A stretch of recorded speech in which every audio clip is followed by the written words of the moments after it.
हाय अल्लाह जी, वो तो टाइम देना बनता था ना। मैं ऐनक वाला जिन करती थी हॉल नंबर 3 में, जो बच्चों वाला है। तो मैडम सोनी जो थी ड्रामा करती थी, वहाँ पे वो शॉर्ट हो गई इसी थिएटर में। तो मुझे इमरजेंसी उठा के लाए थे गाने के लिए। मेरे पे तो बहुत ज़्यादा लोगों के दिल आते हैं, लेकिन मैं कम दिल फेंकती हूँ। 3 से 4 मेरे रहे हैं रिलेशन, बस इससे ज़्यादा नहीं। मुझे नहीं समझ आती एक्टर लड़कियों को क्यों इतना प्यार होता है हर महीने बाद, हर 6 महीने बाद। मुझे नहीं ये समझ। क्राउन थिएटर आपको मैं बता दूँ, आपके नॉलेज में इजाफा कर दूँ, वो मेरा अपना है। मेरे अपने पैसे लगे हुए, मैंने कभी किसी से पैसा नहीं खाया। मैं वेले लोग मेरी जिंदगी च बहुत आए ने, उन्होंने जेबां फुल कीतियां बस। एक किलो खा के तो दूजे किलो खान टुर जाना, तो फिर तो सीधे सीधे फिर फैर ने काम को टाइम दे, ज्यादा से ज्यादा रह कुछ नहीं गया। काम जी है ताड़ियां हरकतां दी वजह तो मुक्की जा रहा है।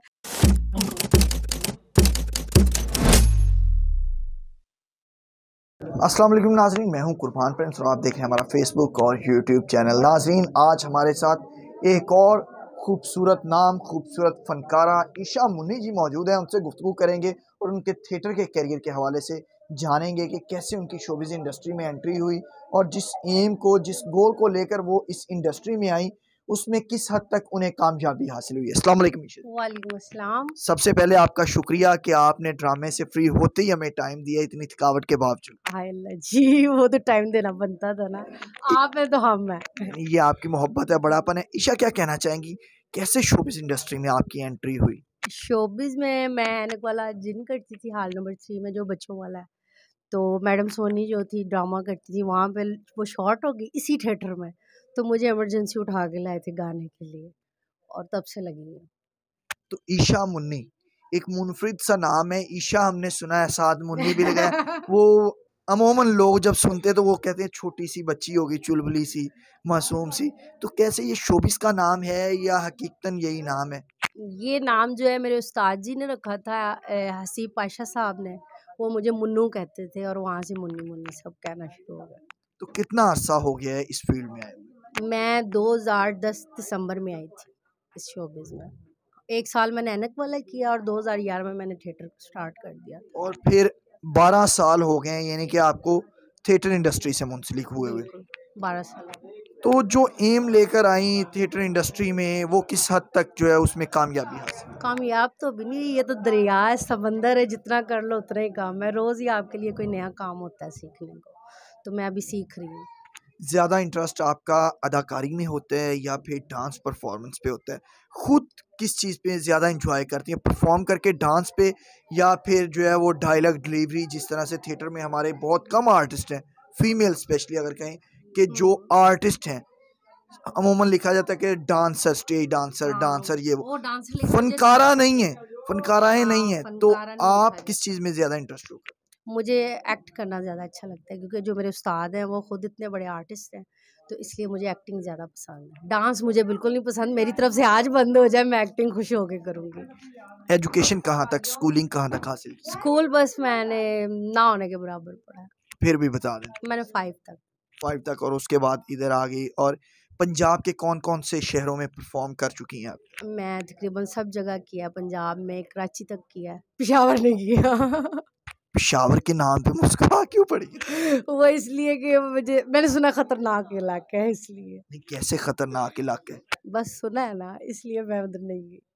तो ईशा, ये बताएं कि आपने पूरे पाकिस्तान में, कह रही हैं कि कराची समेत हर जगह पे आपने परफॉर्म किए, सबसे ज़्यादा इंजॉय कौन से शहर में करके आया, या फिर कह लें कि ज़्यादा रिस्पॉन्स कहाँ के लोग देते हैं, कौन से शहर के लोग देते सबसे ज़्यादा जो है साहिवाल, गुजरांवाला और लाहौर। हैं? साहिवाल में तो आपने बहुत ज़्यादा परफॉर्म बहुत किया, ज़्यादा किया है साहिवाल में, वो तो समझे मेरा दूसरा घर है। यानी कि पहला घर आपका लाहौर है, दूसरा साहिवाल। दूसरा साहिवाल है। तो शोबिज़ में स्कैंडल्स और शोबिज़ इंडस्ट्री का चोली दामन का साथ है। तो कभी आपका किसी पर दिल आया हो या कोई आप पर दिल हार गया हो, कोई ऐसा भी वाक़या पेश आया है? मेरे पे तो बहुत ज़्यादा लोगों के दिल आते हैं, लेकिन मैं कम दिल फेंकती हूँ। 3 से 4 मेरे रहे हैं रिलेशन, बस इससे ज़्यादा नहीं। तो जब किसी का आप पे दिल आता है तो वो कैसे फिर आके प्रपोज़ करते हैं, क्या कहते हैं? क्या, क्योंकि शोबिज़ में तो बड़ी लंबी-लंबी छोड़ी भी जाती हैं, आपको पता है। तो कैसे आके मुतासिर करने की कोशिश करते हैं? मुतासिर तो बहुत करने की कोशिश करते हैं, लेकिन एंड में बेचारा इतना थक जाता है, मुझे बहन कह के चला जाता है, अभी ताज़ा वाक़या तमाज़ील का है। तो जब आपका किसी पे दिल आता है, आपने कहा 3 से 4 जगह आपने भी दिल फेंका है, तो फिर आप कैसे इज़हार करती हैं? क्या कहती हैं? मेरी बात सुनो। इंतज़ार करती हैं दूसरी तरफ से या फिर खुद पहल कर देती हैं? नहीं, प्यार जो है ना एक दफ़ा होता है, इश्क जो है वो भी एक दफ़ा होता है, मोहब्बत जो है वो भी एक दफ़ा होती है। प्यार, इश्क, मोहब्बत वो मैंने कर लिया, ये जो लास्ट है ये मेरा इश्क है, इसके बाद वाइंड अप है। मुझे नहीं समझ आती एंड तक लड़कियों को क्यों इतना प्यार होता है हर महीने बाद, हर 6 महीने बाद, मुझे नहीं ये समझ आती। लेकिन मेरा जो इश्क है इधर ही ब्रेक है। लेकिन मैं जानना ये चाह रहा हूँ कि ईशा मुन्नी को किसी से प्यार हो गया है, अब उसने इज़हार करना है, वो कैसे इज़हार करेगी?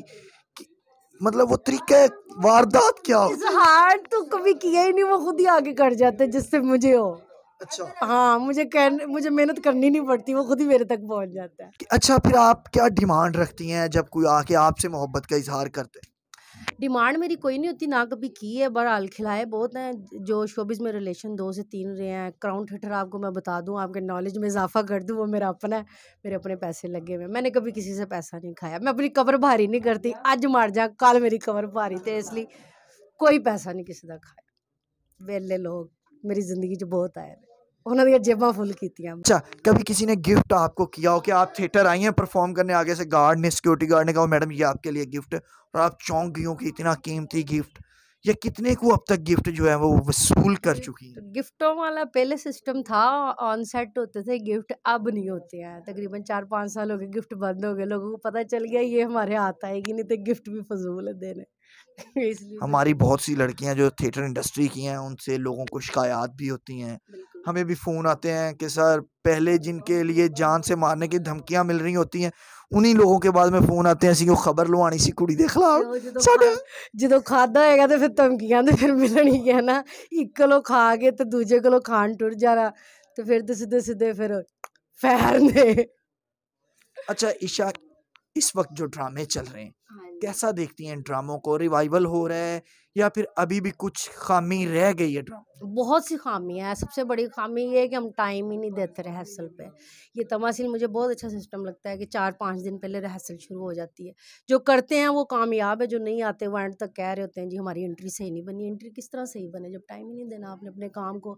ये काम है तो सब है, अगर ये काम नहीं तो हम कुछ भी नहीं, ये आर्टिस्टों को सोचना चाहिए। पहले ड्रामे का कितना मुआवजा लिया था, याद है कुछ? और हाईएस्ट जो मुआवजा है वो फर्स्ट प्ले जो थिएटर का किया उसका कितना मुआवजा लिया, और अब तक सबसे ज्यादा मुआवजा कितना वसूल कर चुकी हैं? मैंने सबसे ज़्यादा फैसलाबाद से लिया है अब तक, और जो पहला ड्रामा था मैंने 15,000 लिया था। और फैसलाबाद से हाईएस्ट कितना लिया है? मैंने 1.5 लाख लिया। 1.5 लाख लिए। तो क्या एम है आगे जाके, किस मंजिल तक पहुंचना चाह रही हैं? किस मंजिल तक, जहाँ तक अल्लाह ले जाए वहाँ तक। अभी तो 1 मिनट का नहीं इंसान का पता कि अगली सांस आनी है कि नहीं, बस लगे हुए हैं। किस डायरेक्टर के साथ सबसे ज़्यादा मज़ा आता है परफॉर्म करके, या जिसकी डायरेक्शन में काम करके थिएटर में? या आप समझती हैं कि ये डायरेक्टर ऐसा डायरेक्टर है कि जो वाकई काम पर कंसंट्रेट करता है, जो वाकई स्टोरी को लेकर चलता है, जो वाकई ड्रामे को लेकर चलता है? वो कैसे सुनावला साहब हैं जिनकी डायरेक्शन में मुझे मज़ा आया काम करने का। बाकी और भी सीनियर डायरेक्टर हैं लेकिन वो पता नहीं कहाँ चलेंगे, अब नज़र नहीं आते। पहली बात है वो इसलिए नज़र नहीं आते क्योंकि आर्टिस्ट सुनते नहीं हैं, ओए नहीं सुनते, डांट नहीं सुनते, तो इसलिए वो साइड पे होकर बैठ गए हुए हैं। और अगर मौजूदा दौर में देखा जाए तो वो कैसे सुनावला साहब। आखिर में क्या पैगाम देना चाहेंगे अपने देखने वालों को, चाहने वालों को, और हमारे चैनल के देखने वालों को? आर्टिस्टों को ये पैगाम दूंगी काम को टाइम दे, ज़्यादा से ज़्यादा रह कुछ नहीं गया काम जी है ताड़ियाँ हरकतां दी वजह तो मुक्की जा रहे हैं। और बाकी ये पब्लिक के लिए मेरा ये पैगाम है कि इस चैनल को ज़्यादा से ज़्यादा देखें, शेयर करें, सब्सक्राइब करें। Thank you so much. बहुत शुक्रिया ईशा मुन्नी जी। नाजरीन, आपने ईशा मुन्नी की खूबसूरत गुफ्तगू सुनी, जिन्होंने अपने आर्टिस्ट साथी आर्टिस्टों को भी ये तलकीन की है कि अपने काम पर तवज्जो दें और ज़्यादा से ज़्यादा अपने काम पर ही फोकस किया जाए, ताकि उनके काम में इम्प्रूवमेंट आए और ये इंडस्ट्री बका की तरफ गामजन हो सके। इसी के साथ कुर्बान प्रिंस को ईशा मुन्नी के साथ दीजिए इजाज़त। अल्लाह ने के बाद।